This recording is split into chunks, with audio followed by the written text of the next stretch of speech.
nous atteignons ici un nouvel écran, écran qui va nous permettre de faire le mapping et de définir des règles de transformation. La première chose que nous allons faire, c'est d'aller sélectionner la table qui nous intéresse, c'est-à-dire Operating Expenses. La définition du type d'import, c'est soit du plan, soit de l'actual, soit du réel. Donc là, c'est du réel, ça tombe bien. Et ensuite, on a un certain nombre de paramètres que l'on va devoir définir. Donc, typiquement, on va créer ici une version qu'on va appeler une version d'actual qu'on va appeler Actual Version 2016, qui va nous permettre de bien identifier l'information que l'on intègre. C'est une version de type actual. Voilà. Ensuite, on va la sélectionner. Si on a un type d'import qui est autre que standard, c'est-à-dire un type de feuille réceptrice qui est plus un type de feuille modèle ou cube, je vous invite à regarder les vidéos que nous avons faites sur le sujet pour expliquer les différents modes d'intégration de données et de restitution de données dans Adaptive. On pourrait sélectionner ici d'autres types de feuilles. Le fait d'avoir coché cette case ici nous permet de dire que les informations seront directement disponibles une fois l'intégration terminée pour toutes les feuilles.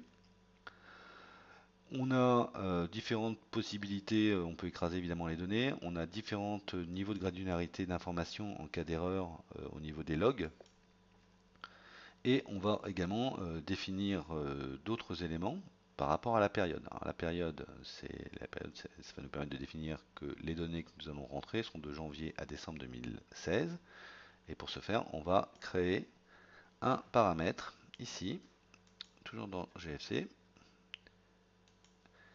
Et ce paramètre, par contre, ça ne va pas être un paramètre de type version, ça va être un paramètre de type period range que nous voyons à l'écran. Donc period range, donc on va l'appeler 2016 par exemple. 2016.